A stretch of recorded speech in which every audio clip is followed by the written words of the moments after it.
Hey, welcome into Rob Wright's Gen X Pop Culture. And man, I just saw Fantastic Four. And oh my goodness. Oh my goodness. This is I'll give you my initial reactions. Hey, Stark of Iron is here. You know what, Stark? I will invite you. Give me a sec here. I will invite you to this stream. Here. Hang on.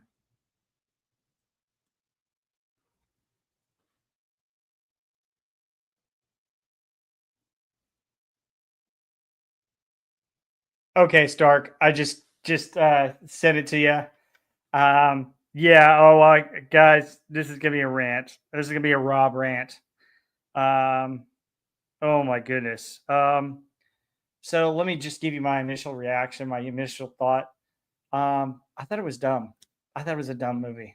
It's a dumb movie. Um, I won't tell any spoilers. I'll give you kind of the ins and outs of it. I'm gonna let Stark join me in a minute and then go through it. But I just was like, oh my goodness. Let me inform the public that I'm on here real quick.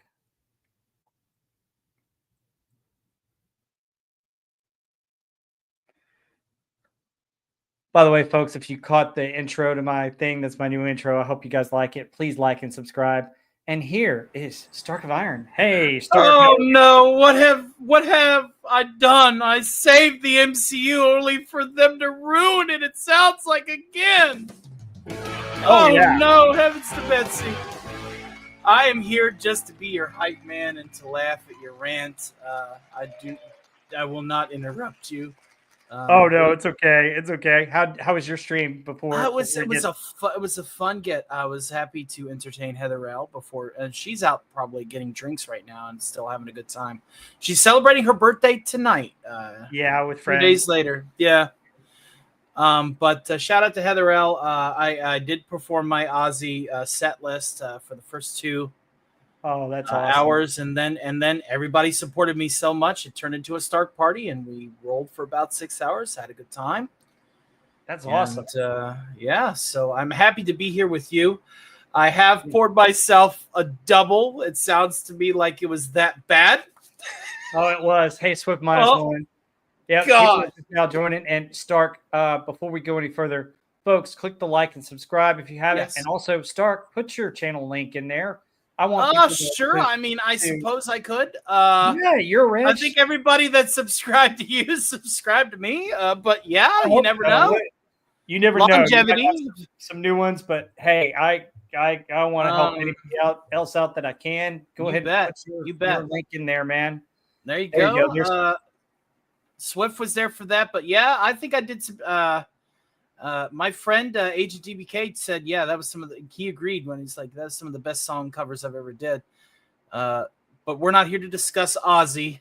No, we'll do that on Sunday, folks. Yes, we will. Sunday we'll be discussing Ozzy along with the hits of 1973 and Dark Side of the Moon. But yes, let me tell you about Fantastic Four. So right before you came on, I just gave my initial reaction. My initial reaction is it was dumb. I thought the movie was dumb. So the plot points of this movie, I just are so kind of ridiculous. There's some things about it. I'm not going to give you spoilers, but you can spoil me. I'm not watching this. Well, I don't want to spoil it for all the audience, but okay. All right. There's certain things that you don't do when you're about ready to have a baby. I'll just say that. And certain things. Fighting cosmic gods is part of that docket list, right? Partially, but think more practically. So, what you can't do in your third trimester, what you probably shouldn't do in your third trimester. That's just like, what are they doing? And then their plan for it is ridiculous. The other aspect of this whole thing is, Galactus's motivation. I have a question about that they didn't even ask in the movie that would have been very poignant and might have saved the whole movie. But let me tell you, there are some good moments in the movie. They're all mainly so the beginning has all your Easter eggs, throwbacks to comic books. Right. Some of the Disney Plus stuff, some of that's in there. Some of Disney Plus stuff was edited to where there are a few scenes that didn't show on the Disney Plus thing, but there's some good Easter eggs in there. And that part is probably the best part of the movie because it shows the Fantastic Four that we kind of wanted to see. Being the Fantastic Four? Shocker. Yes, okay. Shocker. But that part's good. There's some space scenes that are well shot, that are kind of cool looking. The cosmos and some of the planetary stuff. That's kind of cool. There's a little bit of pop art, not much. There could have been more. There could have been more reds. Dubcock was right. It's very blue. But overall, the look of the movie is all right. Galactus looks awesome. He looks awesome. Rinker Steve confirmed that. He actually told me that weeks before. He confirmed it the other day. Yeah, he looks awesome. He does what you expect him to do if he landed on Earth. That was kind of cool, except for one thing that was just really weird, really awkward. And it was right as he did it. And I'm not going to spoil it for you guys, but I just sat there. I'm like, why? That's dumb. So when you say ulterior motive, this question I got for you. If you say ulterior motive for Galactus, is he looking at the Earth to consume because he needs to survive? Or is he doing it as a bargaining chip? Because based off of the trailer that I saw, it sounded like there was a bargaining chip. There is a bargaining chip to save Earth. Mm-hmm. The problem is that I can't really answer that question without giving away the whole plotline. I mean, I'll tell you in private chat real quick. Yeah.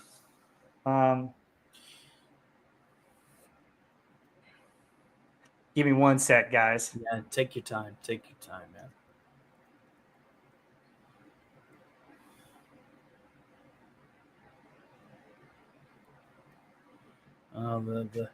Okay, there you go. There's the thing. Since you don't mind being spoiled, I don't want to spoil it for anybody else because. Oh, jeez, film. Yep. So there you go. Hold on. I'm going to only show this for just a few seconds, but I feel like it is prudent. No, not that one. Yeah, this one. Come on, film. Really? God. Yep. There you go. God. My thoughts exactly. Now you need a drink. And now you know the question that I had, which let me put that in the private chat. Oh, no. God. Are you guys going to be spoiling it at PCB next Wednesday? I don't know. We'll see. I honestly feel like you should. I think it would save people a lot of headache to go see it for themselves. Truly.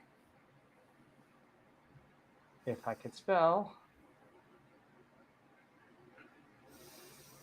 This is the MCU I saved, folks. I'm sorry. My heart is broken. Okay, so that would have been my question and the thing. Sorry, guys, I don't want to spoil it for you. If I and they didn't answer. Yeah, they didn't answer that one. So I'm just like, what the heck? Oh, okay. No. So the other really good part about this movie, so I gotta admit, there's one character in this movie that is actually heroic. Is actually, at first he was kind of kind of mad, but I started to like him through the whole movie. He was the only one worth a damn, and that's Johnny Storm.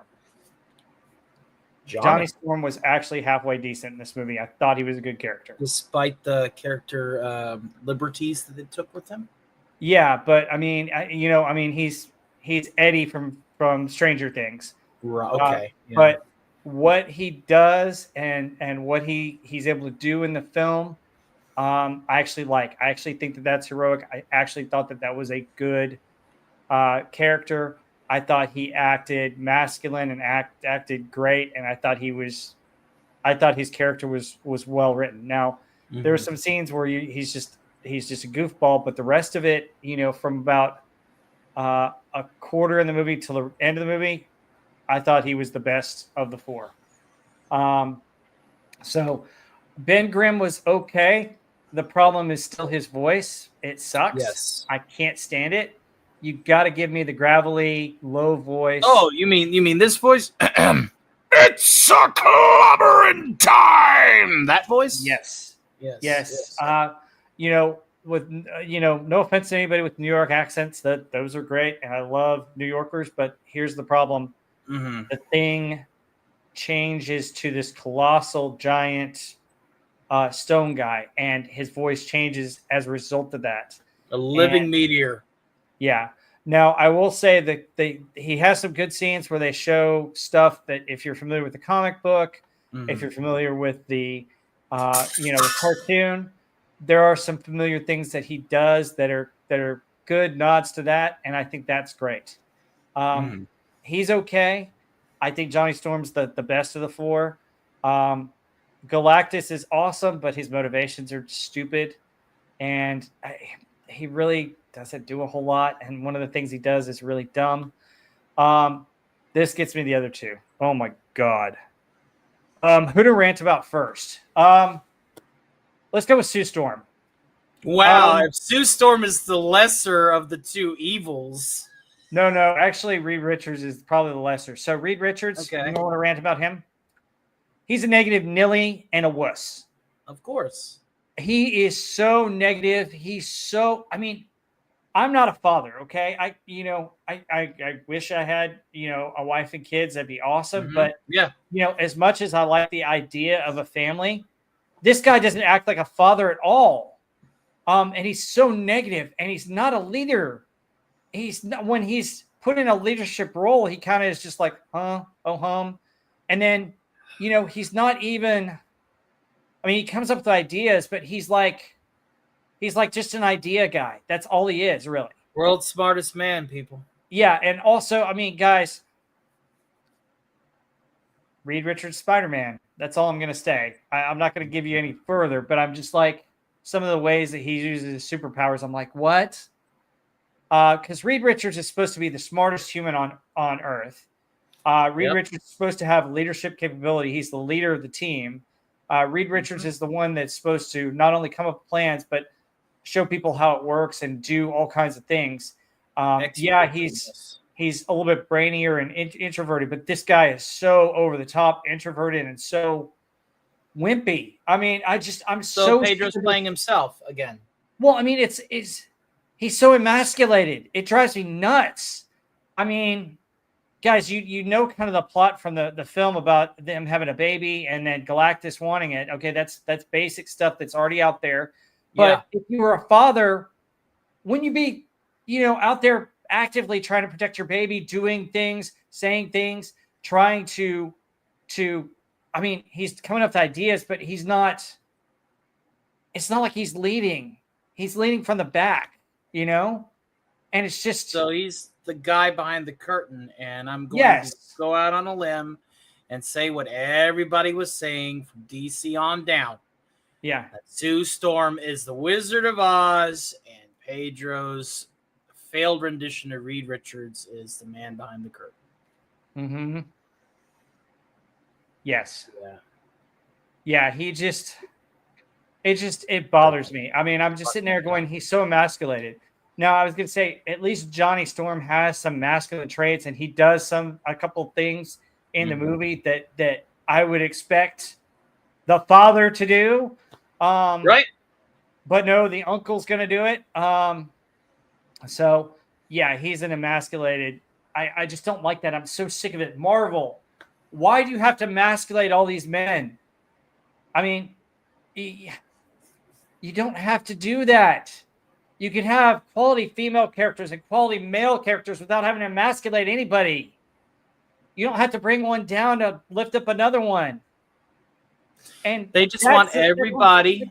Yeah. They want everybody to be Red Sonja. They want everybody to be, if they're a chick, they're best at everything. They know what they're talking about. They can do no wrong. Okay, we get it. It's okay to have a female be the muscle. It's okay, just not in every fucking film. Yeah, it's bad. I mean, it's just awful. And then Sue sounds Storm, like the same rigmarole. Yes, and then Sue Storm is a Mary Sue. Oh dear Lord, she's a Mary Sue. Oh my gosh. Now I will say this: Sue Storm she's like the bestest ever. It drove me nuts. Everything she does. Yeah, and and she speaks for the whole family. She does that. You don't see any vulnerability in her. You don't see any, hey, I'm scared to have this baby or I'm this. I mean, granted, there's a scene having the baby, but any woman would be that way having a baby. I mean, that's something different. It is the second most painful thing to death, according to about 60% of moms out there. They say they feel like they are dying. Yes. So, but outside of that, there's no depth to her character as far as, sacrificial. There's a little bit of femininity towards the end, but that's about it. And there is one scene where I thought that, okay, if it ends this way, oh, wow, you got something interesting. That might have made me change my tune slightly in this movie. It'd still be a bad movie. Right. But it would have been, well, you did something really interesting there. Where do we go from here? You actually made your movie more interesting. But no, Franklin does something at the end. So that's all I'll say about that. Now, let's get to the Silver Surfette. Oh, boy. She's okay. She's the Herald. Is she just doing Herald stuff? She's doing some Herald stuff, but like she's going after them, and they do a clever thing to get away from her, which I thought was good. Each of the characters tries to fight her, and guess which one can fight her best? Oh Lord! But there are some interesting things that Johnny does with her that I think is really cool. That's why Johnny actually has more depth to anything. Johnny Storm is probably the only character with depth. The only character, well, there are two characters with balls, but I mean, Johnny has more balls than the Thing. But outside of that, I mean, she at the very end, there's a scene with her that you're just like, what the heck? Come on. So, and I could see why they probably changed it and did some other things with her. Right. They changed some of it, which I guess is fine. But at the end of the day, it's just like, this is so dumb. Now, there are two end credit scenes to this movie. The first one's actually kind of good. It's kind of interesting. So that's good. If you stay to the very end of the movie, honestly, if you're going to watch the credits, start walking out of the theater and watch the very last scene from the ramp going down and out of the theater, because it's not anything. It doesn't reveal anything of the next Marvel movie or anything like that. The first end credit scene does more than this last one. Not worth sitting into the end of the theater for. No, it's not. No, I walked down the steps because I was like, okay, I'm weary of this and I want to get the hell out of here. So I watched it from there, and I'm so glad I did, because I would have been just hacked off just sitting there.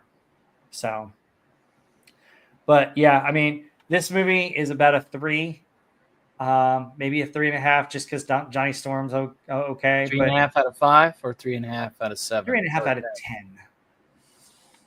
10. Damn. So here's my rating system, guys. For those that you don't know, 1 through 3 is a bad movie. 4 is too cheesy. 5 is good cheesy. 6 is an okay movie. 7's a good movie. 8's a great movie. 9's an excellent movie, and 10's an outstanding movie. Citizen Kane. Yeah. Oh yeah, your Citizen Kane's, your Casablanca, your Yeah. Raiders, your Back to the Right. Futures, your Right, Empire Strikes Backs. Those are all 10s. But this movie is a 3.5. It's just there are some good scenes in it, but the rest of it, I can't stand the plot. And it takes me out of it because you're sitting there going, well, can you the characters don't gel enough together. It's bad, poorly cast, and I don't like the writing of this movie. I don't like the plot at all. Do you think it was written by AI? No, I don't know if I'd go that far. I think but it's that rigid and grating, though. Yeah, the problem that I have with it is that okay, so here's the reality. They've been watching us if they said it in the 60s. Because remember, over like the past 3 or 4 years, we've talked about, hey, why not do Marvel? Doomcock's talked about this all the time. Yeah. Why not set a Marvel show back in the 60s and do it from scratch? Right. So they listened and they did that, which is okay. There are parts of that are really good, but they should have played up to the colorfulness of the 60s rather than the blue.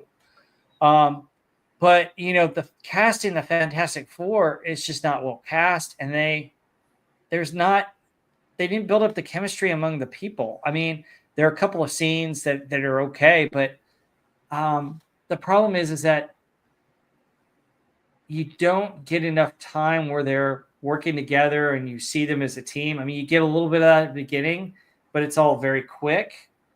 And you've seen the previews where they have dinner together, but you don't see how they really do things as much of a family. They have some scenes with that, but it's not the chemistry. It's not the kind of family dynamic that you would expect Marvel's first family to have.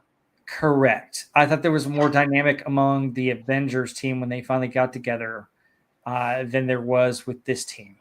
The other aspect of this movie is that there are a lot of jokes in it, which is fine and that's great, but they didn't land. Like I'm sitting in the theater and it's like, okay, that's supposed to be funny and nobody's laughing. And I'm like, I didn't think it was that funny, but I guess nobody else did either. And yeah, there were a few people that clapped in my theater, but I don't know. I couldn't really judge the audience. It was a packed theater, though. I will say that. And oh my God, my movie theater had like 6 or 7 shows going of Fantastic Four. I was like walking to the IMAX theater, but it's Cinemark XD version, and I passed by one, and then turn around the corner. There's 2, 3, 4, 5 Fantastic Four theaters playing, and I'm just like, really? So did they really sell out all those? I don't think so, but anyway, yeah, it just, I don't know. I mean, I went into it with, I wasn't happy with the characters or the actors that they chose, but I was going to give it a chance. Right. And the first 5 or 6 minutes of the movie is good, but then when the Silver Surfette shows up, and from there, it just got to where it's like, okay, what are you doing? I get that these are Marvel and these are heroes and these are other things, but tell me why you would do this. Explain a little bit more, So. Yeah, it sounds to me like they were trying to do an establishing bit of exposition where you're immediately to assume, and this is one of the flaws that I see hardly anybody talking about when they're analyzing trailers. As trailers these days have become quite of a pandering sort, where the trailers provide you more exposition than the film does. Yes, and it's almost like, yeah. And so what I've gathered is they're just going to, based on for those who watch the trailer, here we are. I'm going to just go out on a limb here and say there's a an ensemble cast mashup battle against some random fella, and the Fantastic Four is working together at that point, and they're being badasses. But then after that moment, it just goes. Am I safe to assume that? Yeah. Yeah. I mean, there's a point where Reed Richards suggests something, and then Stu goes on or Sue kind of gets mad about it, and I'm just like, really, you can't be supportive of your husband. It sucks when you can predict half the damn film.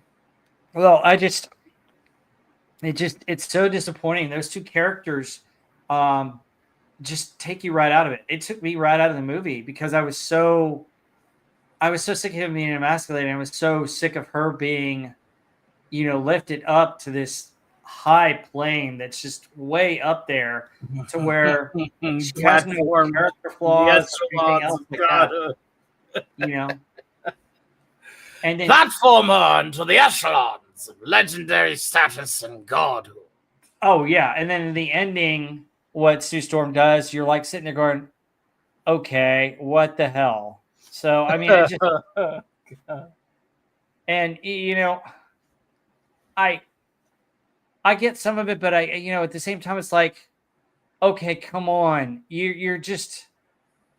Can you not write a woman, a female character that has vulnerability and it can be relatable? I mean, no emotional intelligence. No emotional intelligence. Yeah. Well, I mean, it's like, okay, so Aliens, and Alien, particularly Aliens. I'll talk about Aliens real quick.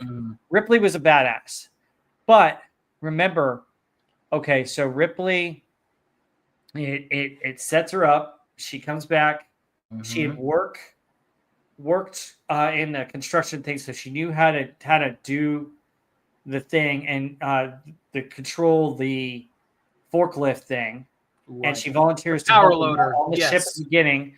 And she says, "Okay, where do you want this?" And shows that she can do it. Okay, so you're establishing that she has some skills there. Okay, that is good. That's character exposition. Well, she's a civilian. She's a civilian who worked on an oil tanker ship. So exactly. She's going to be able to understand how to work a forklift, whether it's on legs or not. Exactly. So she's got that. All right. So Shrubby 1989, glad you're here. Swift -1, I'm glad you're here. But let me get to the next part of that. There's a scene in Aliens where Hicks is showing her how to shoot the gun, how to do the flamethrower, how to do all of that. And she's kind of practicing and holding it, and he's teaching her how to do it. Okay. You're establishing character. She doesn't know how to do this, but she's taught by another character on how to do it. So it's more believable when she does it later on.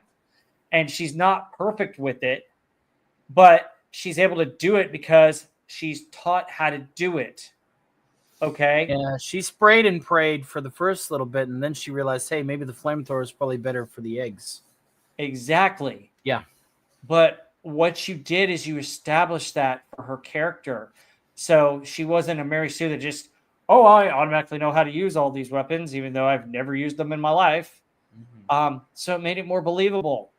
And at the end, she, with the forklift, she knows how to do that. And so all of that was established within her character. Okay. She wasn't a Mary Sue already getting it done that way. You saw some of her. Yeah, go ahead. Even the women in the Marines, like Vasquez, while more masculine and trained, you see Vasquez's heroic moment not mowing down a horde. You see her pulling the pin on a grenade bouquet and going supper time. All right, exactly, and you see self-sacrifice of them, but like you're establishing character traits, and you're establishing how this character learns and grows, and this character has faults and things that they don't understand. The problem with Sue Storm in this is like she knows everything. She knows what to do with everybody. Is she a scientist as well as physically capable? Well, kind of, but she's like girl boss. Everybody looks up to her as a leader, and I'm just like, she has mastered her psychokinesis to the point to where she doesn't need any other team member. Kind of. That sucks. And that is why we hate the modern MCU. Yeah. And I mean, the ending's going to hack you off too. And it just was. Oh, I'll watch it, but I sure as hell ain't going to no theater to watch it. Yeah, it was. It's disappointing.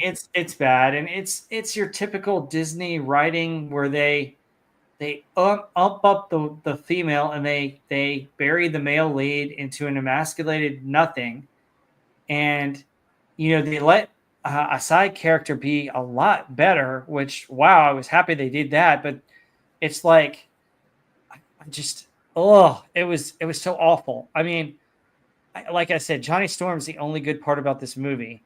And it's because of how he's written and what he does. So, I mean, I like that. He's the only character I really liked. I mean, Ben Grimm has some moments, but most of the time he's just not.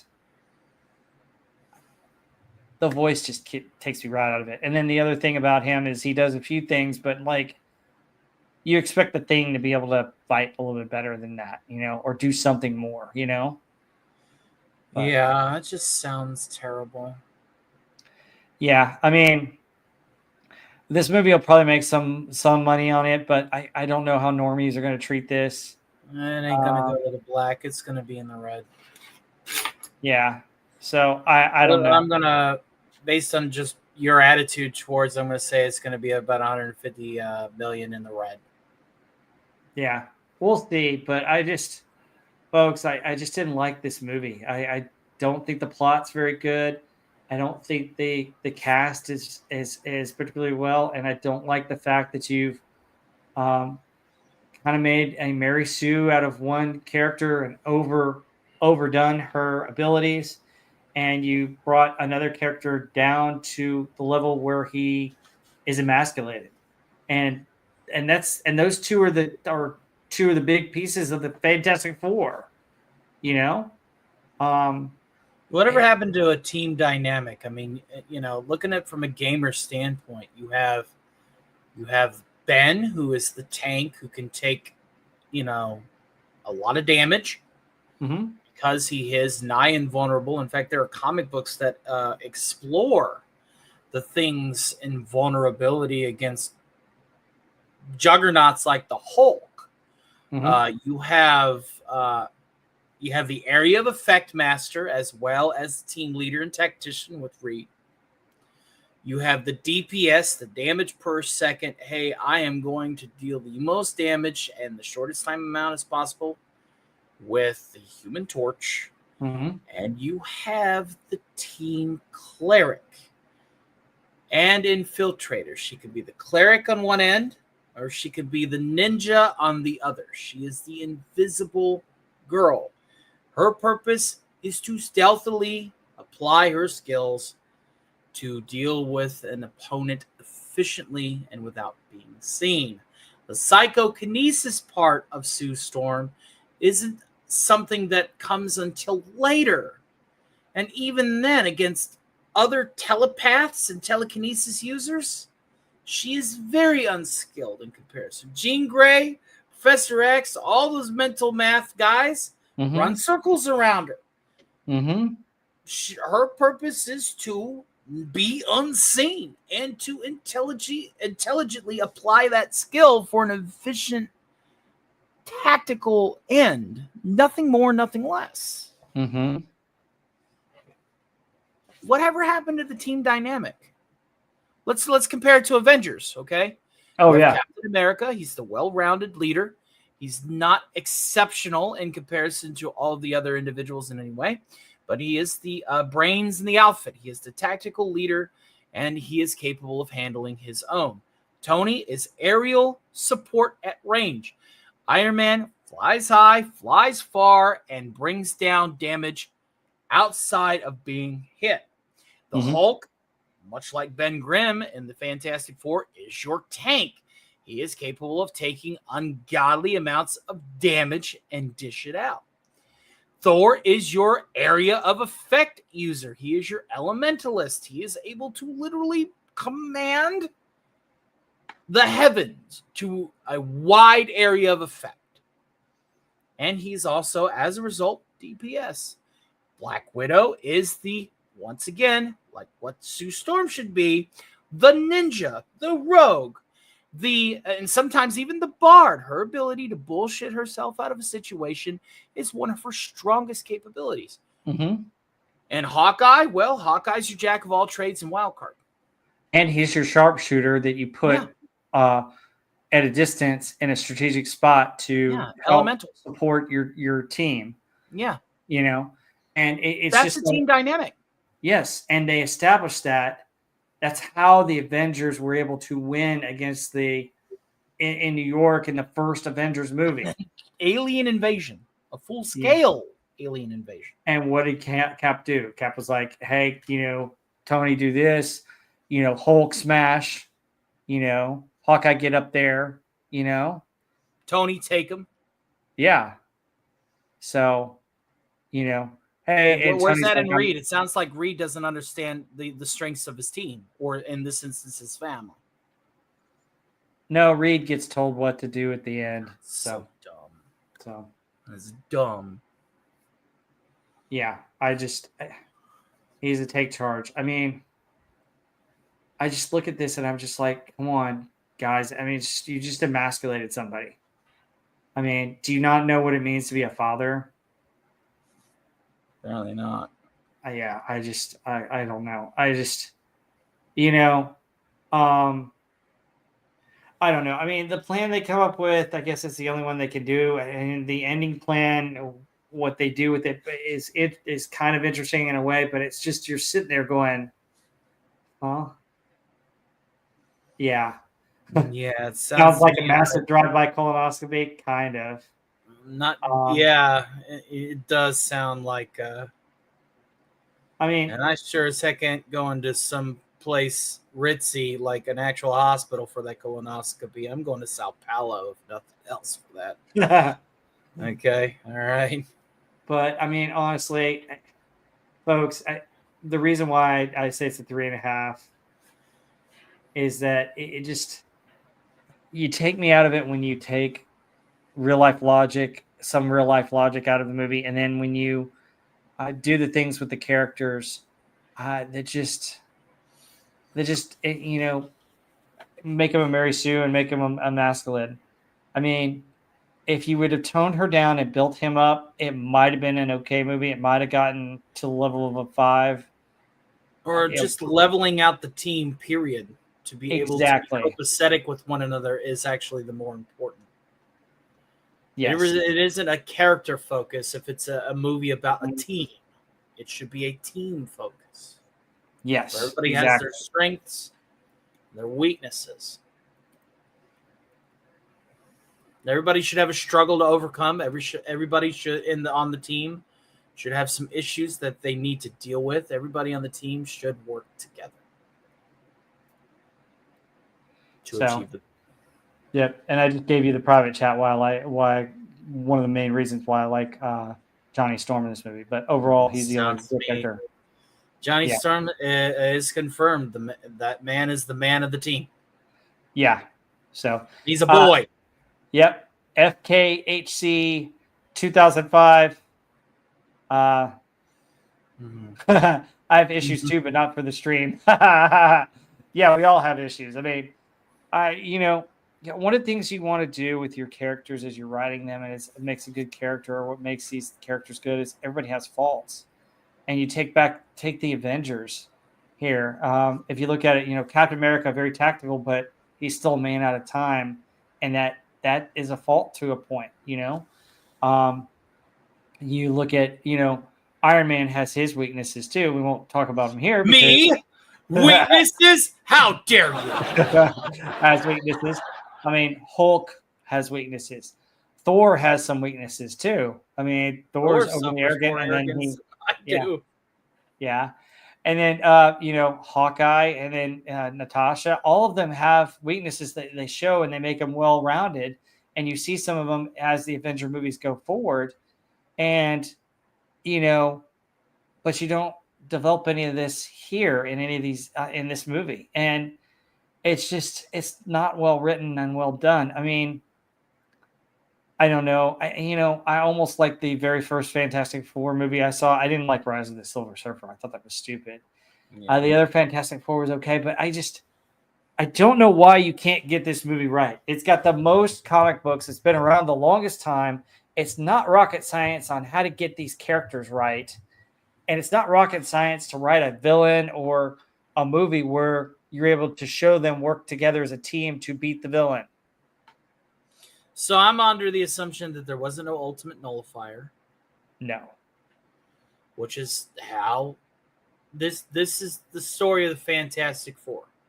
Especially when they were faced against Galactus. For starters, Galactus was an end boss. They had dealt with Doom, Mephisto, Dormammu, a handful of other characters on multiple occasions before they dealt with somebody who's basically God. Okay? So, putting this family against the end boss was the first mistake. Galactus is the end boss, okay? And they did not defeat Galactus. They did not kill Galactus. They used the opportunity to steal something from him that evened the playing field.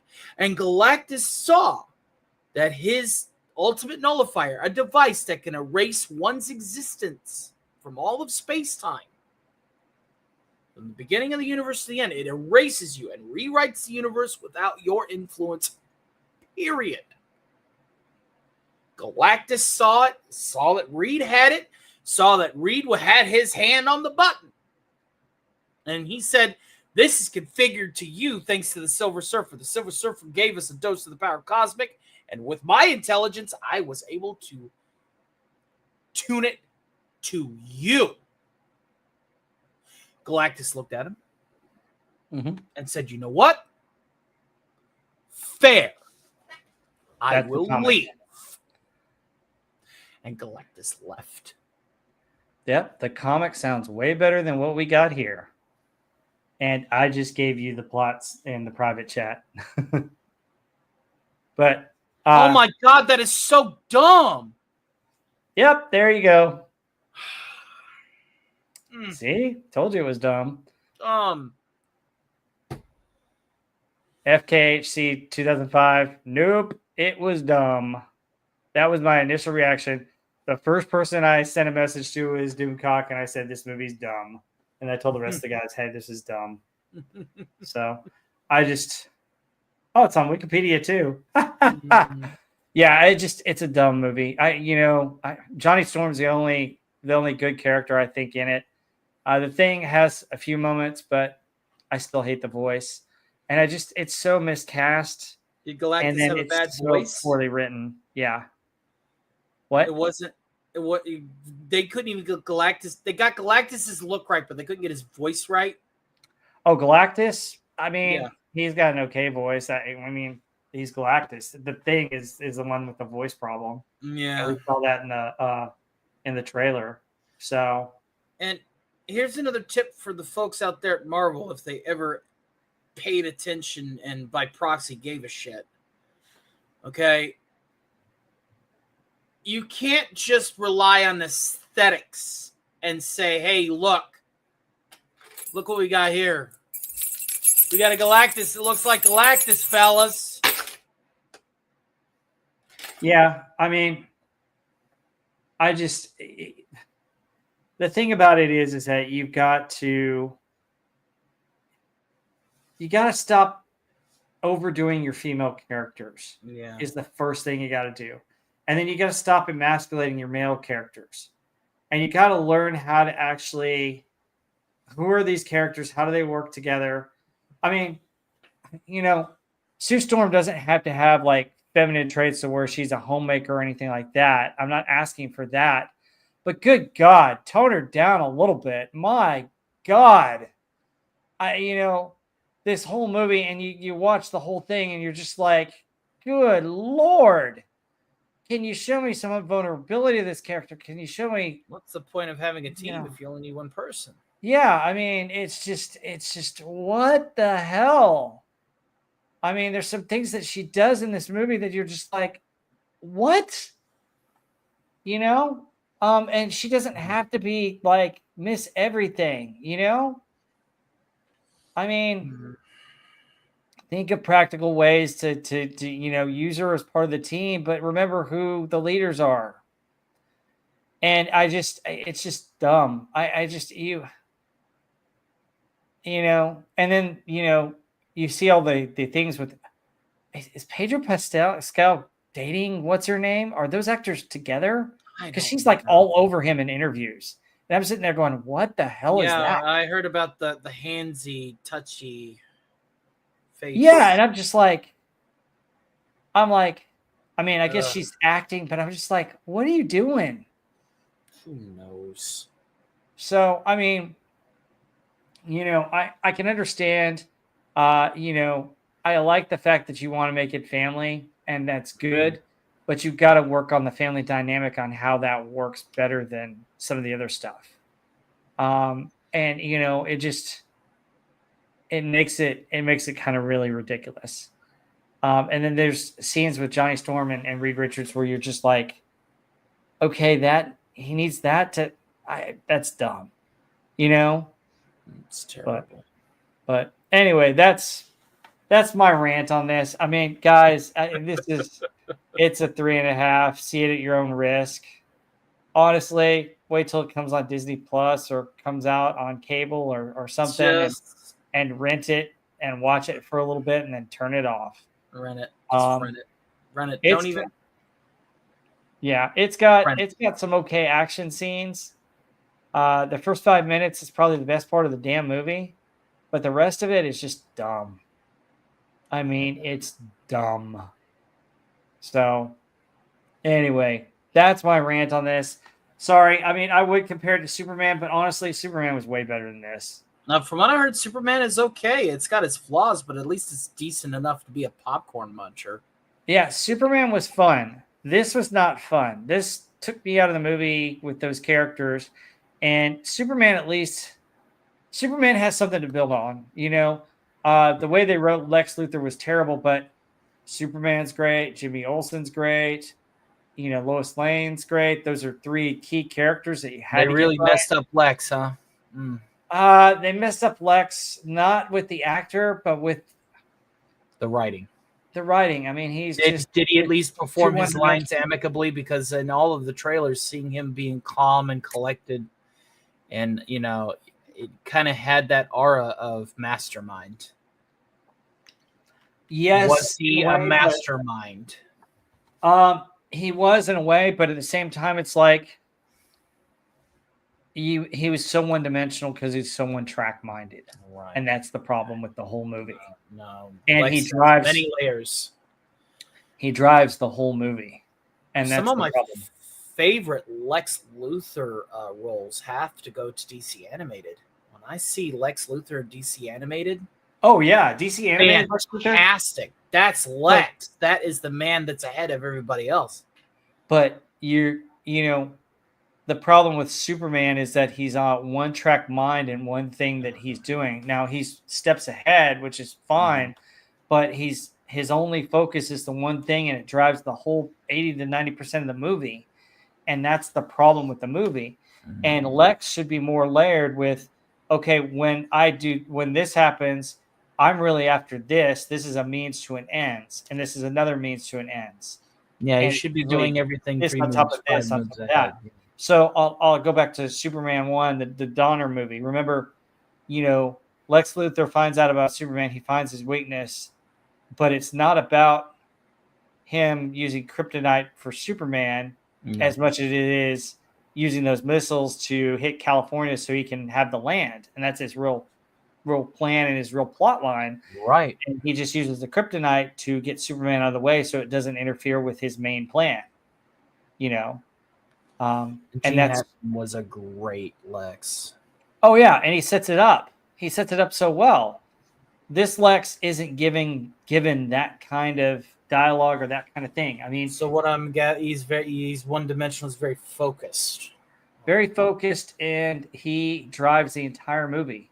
Yeah. So everything that the hero, it's almost more from Lex's point of view in a way, because he's driving it. So from the start to finish, he's putting all the stuff that Superman has to fight against or go against is driven by Lex Luthor. And there's parts of it that are okay that could have been better. The scene that you're in was really good, Tony. I mean, my goodness, with Superman's with Pa Kent. I'm glad I lost a lot of weight since I. But no, man, that is the best part of that movie. That's one of my favorite scenes in the movie, because it's really, that should have been the theme of the movie, not Lex driving everything. But, old hick being an old hick for the sake of teaching. Well, I didn't like the fact that he was a hick, but he says some very practical stuff, and he gives Superman some very practical. I say hick, I don't mean it in a demeaning way. I mean, but feet on the ground, one step at a time. Yeah. Simple man. Yeah, that actor looks like you used to look. So. Yeah, I've lost a lot of weight since then. That's awesome. I'm so proud of you, man. That's great. That's fantastic. Hashtag blame Andy. That's Andy. Well, hey, yeah. I mean, I've lost over 20 pounds, so I mean, I'm feeling good too. So, anyway, folks, Superman way better than Fantastic Four. Go see Superman instead of Fantastic Four. Neither one of them are a surefire hit, but at least Superman is more entertaining and more fun. This movie, it takes you out of it if you care about the characters and you care about a good logical plot. And that's all I got to say. We'll say more on Pop Culture Breakdown. I'm sure Doomcock, when he sees it, will have an incredible. I am so sorry in advance. I will make sure that the paperwork is signed. From what I've gathered, you might want to make sure that he's very tempered with his libation, because he might just push the button. Yeah. Yeah. Well, I mean, Harvey Cthulhu would be free, but I don't think he'll push the I'll button. be leaving the universe again if that happens. Well, the other fact about it is, we'll talk about this another time. This is not something that my audience really needs to know. This is all Doomcock. The audience is actually talking about a certain squid. Well, we'll see. But he is also going to see Superman Monday. Do let me know how it is, FKHC. I'll be taking Monday off. I've been doing a Summerween series, daily shows. Cool. Summerween for you. For those who don't know, small town folks sometimes like to celebrate Halloween in July instead of Christmas. Oh, cool.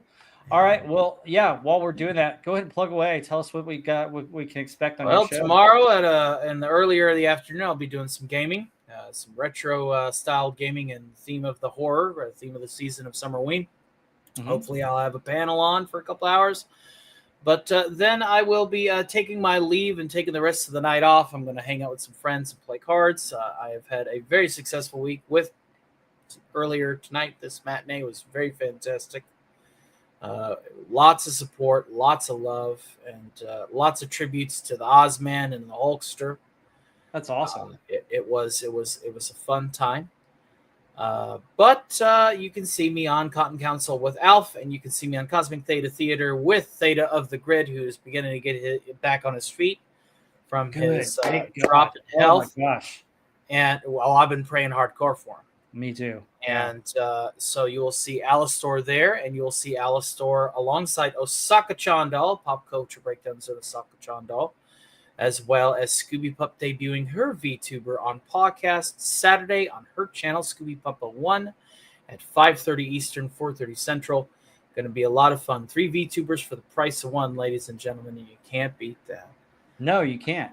So lots of stuff. Got puppets on Saturday.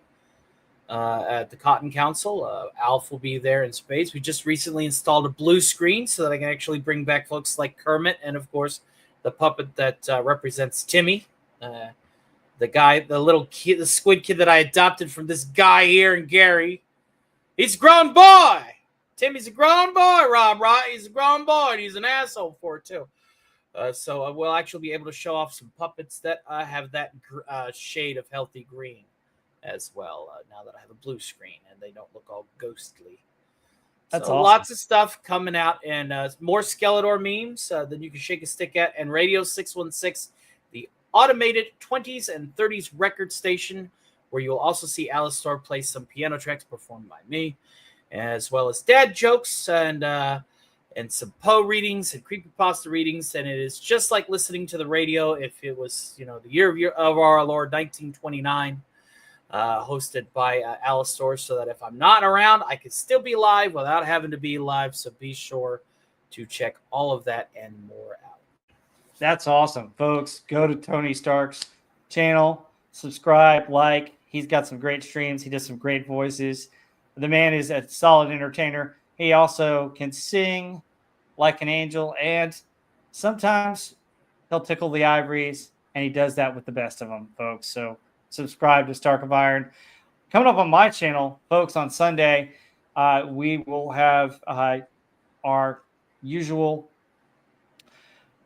Tony, albeit delayed, Heather and Agent Pepsi One will be here. We're going to go over the top 40 of 1973. We'll give a tributes to a couple of musicians that we lost, specifically Ozzy and a few others. And then 1973, we're talking about the top 40. We'll talk about the rest of the 100. We'll give you some interesting, real cool music news for 1973. And then we're going to talk about an album we love. We're starting a new thing on there. Album we love. Don't miss that, because you're going to get all kinds of facts about Dark Side of the Moon. We're going to talk about Dark Side of Oz. And it is a great album. If you love Pink Floyd, that's definitely something to check out. That's going to be awesome part of the show that we've added. So I'm looking forward to that. And then the following week, I'm hopefully going to have Marty Morgan, the historian, back on, and we're going to do part 2 of the Pacific. And, part of that, we're going to kind of continue this conversation about not only what happened in the show, but also about what happened in real life, and try and get you guys to understand the historical and what happened in the show. Mm-hmm. And then coming up in the next month, my show's going to be a little bit different, because I'm a different show every weekend, where I do go through a Western, and we pick a Western, we talk about the Western, and we look at it not only from the story standpoint and tell you about the movie, gives you facts about it, but also tell you, hey, some of these historical characters are historical settings, and Marty might actually join us for that as well. And then, we have our usual, we'll do 1974 coming up the next month. And then also, so are you going to be locked every weekend going forward? Because I'm going to be locked every weekend going forward. So. I do want to do an episode of Hangar 18 tributing Black Sabbath's and Ozzy's career. Okay, we'll find a way to fit that in. But I've started a new the last weekend of every month. It's going to be my pop culture roundup, where I round up all the pop culture news for that month. I tuned into that show on the Rewind. It was well executed. Yeah. I hope you liked it, because what we did actually this past show, if you guys have a chance to watch it, so basically the theme is roundup, like almost like a Western roundup, and we round up the news, and we tell you the good, the bad, and the ugly.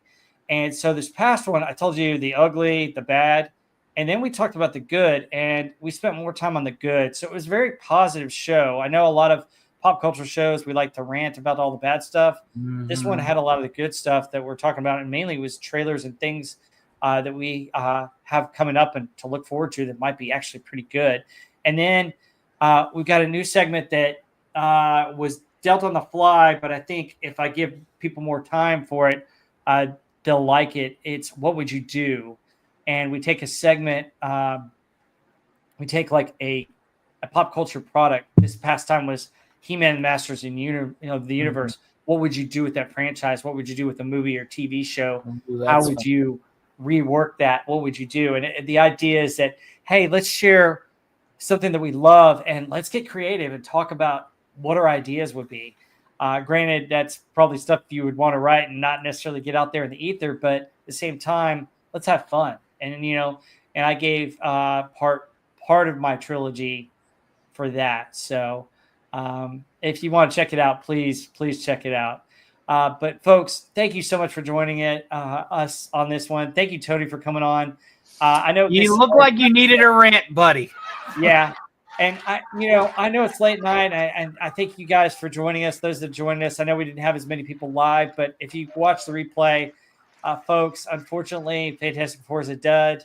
I didn't like it. I thought it was dumb, but I saw it. I gave you. Those of you that are here, do us a super solid when we end. Refresh the stream and leave a comment, and Rob will respond, and that's going to push this stream up the YouTube algorithm a little bit. Which absolutely, and this channel. And folks, I just need about 1,200 more hours, and I can get monetized. So play his stuff while you sleep. Yeah, please do, folks. The other thing is I'm going to put a bunch of playlists up that'll make it easier for folks to find and play.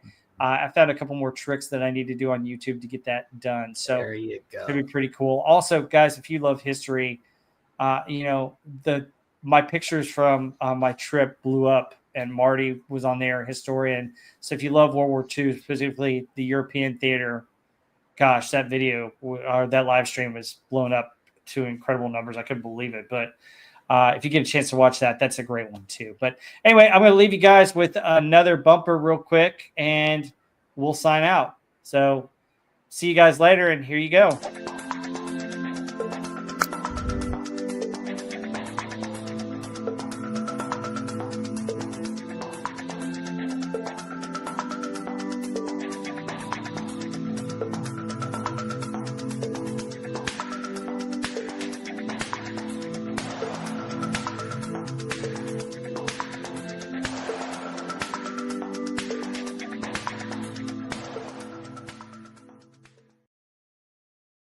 All right. Take care, everybody. See ya. Later.